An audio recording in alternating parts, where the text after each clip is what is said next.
What y'all need to know? You know we're here for. Go ahead and give us. I can't do it, guys. I really can't. I got away with it once. I don't think he'd let it happen again without me having to do 40-40s at 6 a.m. So. What were the repercussions after the first time on ESPN? A lot of jokes. We'll say that. I mean, Coach Saban would come up and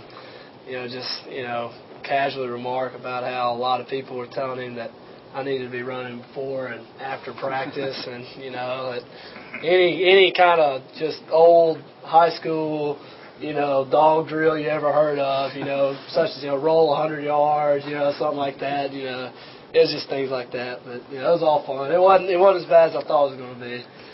Well, in the locker room after the bowl game, then you got nothing to lose, right? I don't know. I mean, Coach Saban is one of those guys. He can follow you. I don't know if that'll be the time, but I mean, it's good. I mean, just one of those things that just loosens everybody up a little bit, and you know when to do it, and when not to do it, and but he certainly I think he kind of likes it, a little bit, but I'm not gonna do it in front of him again. When did you first realize you had that talent? It was in practice. I think we were doing a field goal, and I think we missed a few field goals. And I was standing next to Antoine Caldwell and Nick Walker and John Parker. And all of a sudden, he was yelling, and I yelled, and Antoine looked at me and was like, "What? You said that again? Do that again." And I was like, I did it again. He started laughing. He started rounding up a crew, and he's like, "Come on, do it one more time." And I did, and they're like, "You sound just like him." Like, really? And I didn't think anything of it. Next thing you know, I was having to do it just about every day for the next couple of weeks. So. Was there every time you walked in, like, say, the back of the locker room, a lot of people didn't know you were there, and you threw it out? They thought. Oh yeah, there's been a few times. Especially after some of his better rants, we do it in the locker room, and there's some guys, taking a shower who are like, "Is Coach Saban, is he out there?" So that's always good when you hear that. Like, "Man, I could have swore Coach Saban was out there. I wasn't going to come out for a while, So, but yeah, I got in a few of those. Can you say? I asked you a question about the bowl game. People are talking about the motivation, the team's motivation, the ability to get up. And maybe on sports talk radio, or it's being written about, they immediately talk about the loss to Utah a couple of years ago when they questioned this team's ability to get up for this game, be motivated for this game. What would you say to that? I mean, I think the big thing for this team is to play our best game. That's something that's always out there for any competitor, and I think that's something that we need to achieve. I don't think we've quite done that yet. So we're trying to, prepare to play our best game, and that's what we hope to do. And we hope, to make, our fans, in this state proud by, how we play. That there's going to be people, the fans that travel down the game, people watch us on TV. We owe something to them too, to show up and play our best ball. So I don't think there's, much to have anything to do with Utah. Have you seen everybody? Have they been really pumped up in practice? Oh yeah, I mean it's been a grind, but we've had a lot of leaders step up, and I think we're on the right track.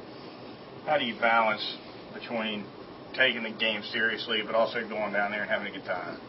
Well, I mean, one of the things, and Coach Saban says it, but I can attest to it too, is since I've been here as a freshman, you don't remember anything besides the game when it's all said and done. If you lose the game, it's not a fun bowl trip. So it's I think having a good time is kind of for the fans, and it's certainly you can enjoy yourself a little bit. You go down there and visit the sites and everything, but bottom line is you got to go down there with a mission to play your best game. How exactly does he say it? I say like that. We've been asking some players this week how they think they're going to spend that gift card for $400 at Best Buy. Do you know what you're going to go in there and pick up? I don't know. That's pretty good bowl gift. I mean, you got all the options. Certainly an Xbox is in play. Any kind of iPod player, it's good for a party. The options are just so unlimited. I don't know what I'm going to go with. Just going to be a madhouse in there with 100 guys running around with a gift. Oh yeah. I mean, it's going to get dangerous. I think you're going to have to really watch out. Your head's going to have to be on a swivel. Keep your feet moving and play low to high. I think you'll come out with some good gifts. Coach Byrne invitations. I'm not going to throw out any names, but there's other guys here. I don't know how I got thrown under the bus and all this, and nobody else got names came out, but we have a good time in the locker room sometimes, everybody kind of doing their invitations. So. Has there ever been a time when Coach Saban has came in and started talking and people thought it was you and start laughing and turn around over the crowd? Yeah, I think, there's been a few times, in practice where he's said something with the guy's back turned and he'd turn around thinking it was me, and then you can just tell he's going to shock reaction, oh, it's Coach.